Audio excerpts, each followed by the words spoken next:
एक बार एक लड़की थी, पढ़ी लिखी थी, ब्यूटीफुल थी, सब कुछ बढ़िया था लाइफ में, फैमिली अच्छी थी, लेकिन कभी भी मैरिज नहीं हुई। एक दिन वो चर्च में जाती है और उसे समझ आती है कि मैं जगत की ज्योति हूं और परमेश्वर ने मुझे चमकने के लिए अगर बुलाया तो मेरी लाइफ की चमक कहां पे है। और फायर प्रेयर की और प्रार्थना की, वचन के ऊपर अंगीकार किया, क्योंकि आप जानते हैं वचन अपने आप काम नहीं करता। और थोड़े दिन बाद एक रिश्ता आया उसके घर में, फॉरेन का लड़का, सेटल्ड लड़का। और रिश्ता पता है वो क्या बोलता है आके, कहता मैं 15 साल से तुम्हारे घर पे रिश्ता लेके आ रहा हूं। उस लड़की की उम्र 40 साल के करीब अगर मान लो आप हो गई, तो उसने कहा मैं पिछले 15 साल से तुम्हारे घर पे रिश्ता लेके आ रहा हूं, लेकिन जैसे ही तुम्हारे घर पे मैं एंटर करने वाला होता था, मुझे कोई ना कोई तुम्हारे मोहल्ले वाला बोल देता था कहां आ रहे हो। इस लड़के, अच्छा मैं रिश्ता लेके आ रहा हूं। कहता है वो तो मैरिड है, क्योंकि वो लड़की शायद थोड़ी मोटी थी या क्या था। कहता नहीं लगता ये तो शादीशुदा है, इसका हस्बैंड फॉरेन में।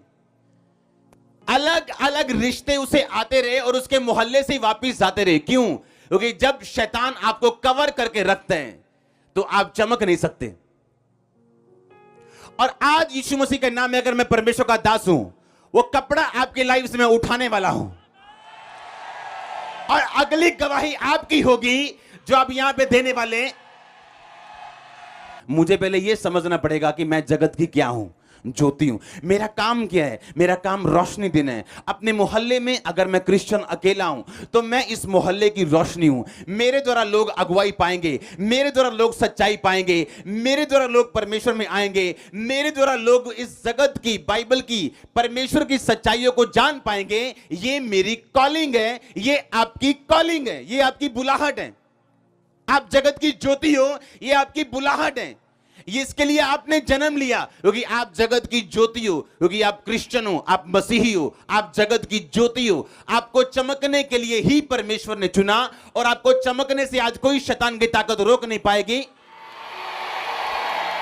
आप इमेजिन करो एक औरत जिसका कैरेक्टर सही है लेकिन फिर भी उसकी मैरिज इतनी लेट है, क्योंकि शैतान का काम है ज्योतियों को कवर करके रखना, ज्योतियों को काले कपड़े से, उसको डार्कनेस से उसको कवर करके रखना ताकि ये चमके ना। क्योंकि बाइबल कहती है शैतान इस वचन के खिलाफ खड़ा रहता है जो परमेश्वर ने आपके लिए बोला हुआ है। अगर परमेश्वर का वचन ये बोलते हैं उसके कोड़े खाने से तुम चंगे हो चुके हो, तो शैतान बोलता है नहीं, देखो तुम्हारी रिपोर्ट, तुम अभी भी बीमार हो। अगर उसका वचन कहता कि यीशु मसीह के गरीब घर में पैदा होने से तुम्हारी गरीबी के श्राप टूट चुके हैं, पर शैतान कहता नहीं, तुझे अपनी जेब देखनी चाहिए, अपना पर्स देखना चाहिए, उस हिसाब से तुम्हें बोलना चाहिए कि तुम अमीर हो, आशीषित हो या नहीं।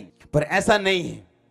जब वो औरत चर्च में आई, उसे मालूम हुआ मुझे क्रिश्चियन होने से कुछ भी नहीं मिलेगा जब तक मैं उस क्रिश्चियनिटी के साथ प्रार्थना नहीं करूंगी, फायर प्रेयर नहीं करूंगी, मैं समझूंगी नहीं परमेश्वर के वचन की बुलाहट जो मेरी जिंदगी में है वो है क्या। परमेश्वर अपने आप काम नहीं करता। एक मॉल में सब कुछ है आपके लिए, कपड़े हैं वहां पे, परफ्यूम है, बेडशीट्स हैं, बर्तन है, बच्चों के कपड़े हैं, लेकिन आपको जाना पड़ता है मॉल में। और एक दुकान से भी सब कुछ नहीं मिलता, आपको अलग अलग दुकान पे जाना पड़ता है। आप बेडशीट की दुकान पे जाके कपड़े नहीं मांग सकते। उसी तरह बाइबल के अलग अलग पहलू हैं, चंगाई के लिए अलग वचन है, और आपको उन हिस्सों के ऊपर काम करना पड़ता है अगर आप अपनी जिंदगी में ब्लेसिंग चाहते हो। तो ये तो मूर्खता वाली बात हो गई अगर मॉल के बाहर खड़े हो जाएंगे और बोलेंगे हम मॉल में खड़े हैं जी, लेकिन अभी तो कुछ मिला नहीं हमको। अभी क्या, अभी आप मॉल के बाहर खड़े हैं, अभी आप अंदर जाएंगे, यीशु मसीह को अपना उद्धारकर्ता ग्रहण करेंगे, उसके राज्य में एंटर करेंगे, फिर आप बाइबल पढ़ेंगे, फिर आप देखेंगे आपकी सेहत के बारे में परमेश्वर क्या कहता है, आपके फाइनेंस के बारे में वो क्या कहता है, आपके परिवार के बारे में वो क्या कहता है, आपके वंश के बारे में, आपके बच्चों के बारे में, आपके बिजनेस लाइफ के बारे में वो क्या कहता है, और आप उसके हिसाब से फिर लड़ेंगे और जीतेंगे, क्योंकि जीतना आपकी जिम्मेवारी है। आप जगत की ज्योति हो, आप लाइट हो, चमकने के लिए उठे और पैदा हुए हो चर्च। और मैं शैतान को श्रापित करता हूं। अगर कोई श्राप आपकी लाइफ के ऊपर है शैतानी लोगों के द्वारा, मैं उसे तोड़ता हूं और आपको फ्री करता हूं।